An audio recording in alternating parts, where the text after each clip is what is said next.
When you think about Graceville, you think about Queenslanders. You think of wide streets, safe, comfortable, practical, historical. We're not going to show you that. This house has really been under wraps. It's actually the first time I've really been able to be talking about it outside of these walls. What we're going to give you is something that's edgy. This has been a very, very well kept secret.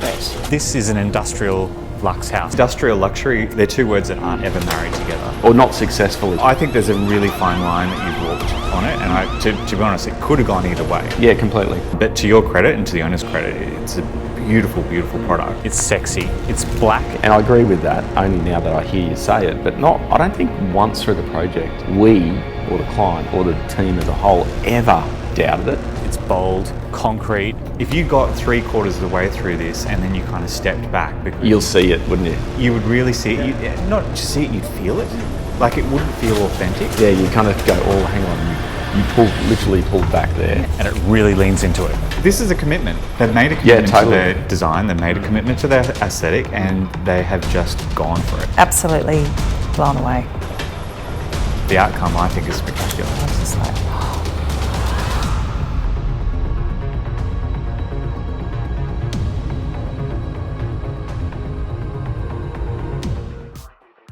You must be happy when you get a client like this that wants to go on the journey with you. Yeah, totally. To actually get your ideas across and it can have a meaningful sort of outcome to them is super critical. It's a highly emotive zone that we work in, but their collaboration on this was awesome. The bathroom up there, just if you wanted to talk about that gold tile and the level of detail that gets involved, not only at a design point of view and then finding that, looking at its parameters and then getting a tiler who actually could stand there and listen to my wife and Letitia kind of talking about the tile, and they're just sitting there going, what have I got myself into? What have I signed up for? That could have sent a lot of people running, but he was just like, I've got to achieve something here which is nearly impossible, but I reckon I can do it. It's bold and it's rich, and I think trying to get the balance of even like the tones of this table, working with concrete and concrete is always, like from a sound point of view, it's tough enough.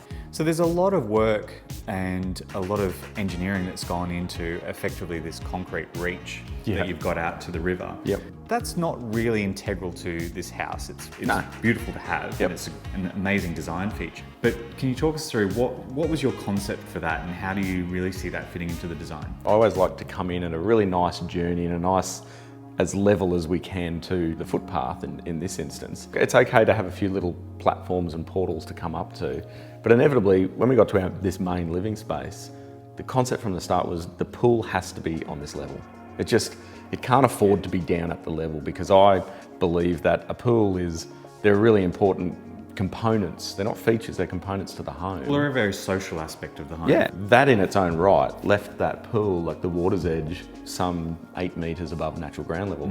So instantly it's, right, we need an engineering solution here that can marry with that concept. So that coupled with the angle of the reach and the riparian setback and side setbacks and all those sort of things dictated a little bit about the shape. Then you throw in a bit of architectural flair and a little bit of Titanic notions of going out to the point. Yes, and I think it's okay to have fun with objects as well. This house is designed around the view. Completely. There is an obvious view to the river, which is a focus, and from conceptual perspective was about how do we get every room in the house to get that view. But I don't ever discount that front. Living up into that beautiful tree is just as nice as the room at the front looking at the river. That tree out the front, from an arborist, to actually get that to work, and where we're allowed to do retaining and how we had to water cut the roots, just the way it engages with the whole house, getting an organic form, it just works with that tree. Bigger picture conceptually and working out the views and all that, and then we drill down into those little spaces. It went through some discussion, but look where it ended up.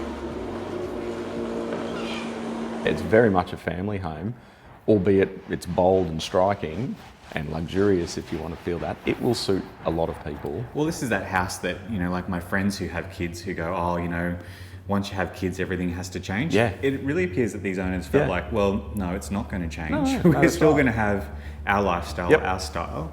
And you've got to think about it, of course. Oh, what would kids do in this instance? And a lot of that is driven around safety. It just is. Yes. When people talk about that, sharp corners, this sort of thing. And that's okay. It's not a wrong way to think, but you've got to break that down and start going, really? Are people really going to run into that screen at the end? How much bubble wrap do we need around That's this right. child? I guess we need to immerse ourselves in our clients' lives, and I say that to a lot. I say, you've got to be happy with us because I'm going to dig deep. That study zone, we just deliberated for so long about what is it? Who's going to work there?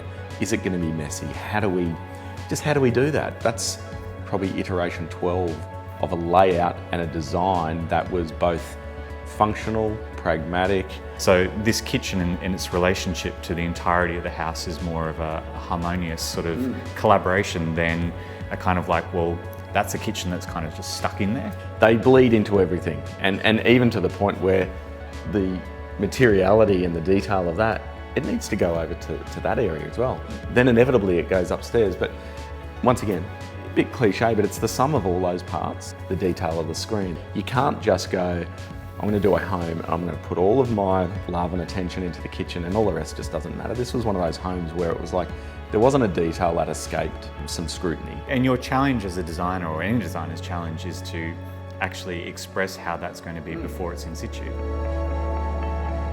Exposed concrete ceilings and suspended slabs, that's not what you think of luxury.